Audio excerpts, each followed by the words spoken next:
Bon, écoutez, je pense que je vais vous présenter un amendement qui est, semble-t-il, très judicieux,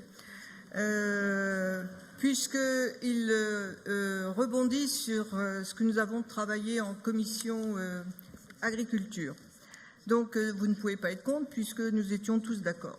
En 2018, cette année fait partie des années les plus chaudes jamais enregistrées. Aux températures anormalement élevées sur le long mois s'est ajoutée une sécheresse exceptionnelle qui s'est prolongée jusqu'en octobre. Les conséquences de ces deux phénomènes, dus au réchauffement climatique, sont désastreuses en Auvergne-Rhône-Alpes. Dans de nombreux départements, les nappes phréatiques ont toujours un niveau très bas. Les images du lac d'Annecy, avec un niveau d'eau exceptionnellement bas, ont frappé les consciences. Face à la pénurie d'eau, certaines communes de montagne en viennent même à utiliser l'eau des retenues prévues pour l'enneigement des pistes de ski au profit des habitants, quitte à sacrifier leur saison. Concernant l'agriculture, les éleveurs sont particulièrement touchés.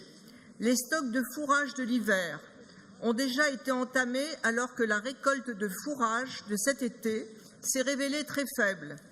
Pour faire face à la pénurie de fourrage, la région Auvergne-Rhône-Alpes propose, comme en 2011 et en 2015, la mise en place d'un plan d'urgence doté de 15 millions d'euros afin de limiter les conséquences économiques de cette catastrophe.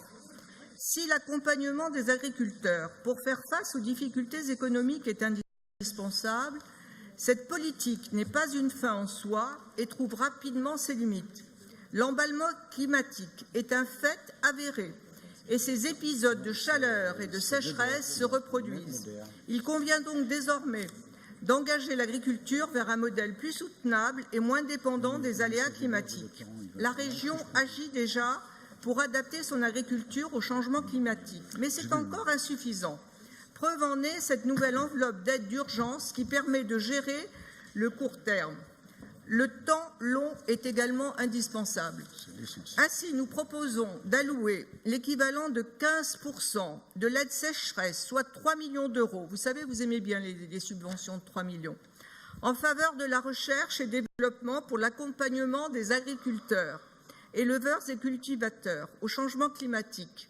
Il pourra s'agir de bourses pour les doctorants, de projets de recherche sur la sélection des plantes adaptées, une meilleure gestion de la ressource en eau, de nouvelles solutions technico-économiques assurant une juste rémunération des paysans, une réglementation sur le foncier ou bien encore sur la valeur des terres, lutte contre la spéculation, etc. La région Auvergne-Rhône-Alpes a la chance de disposer de 3 SATT particulièrement dynamiques.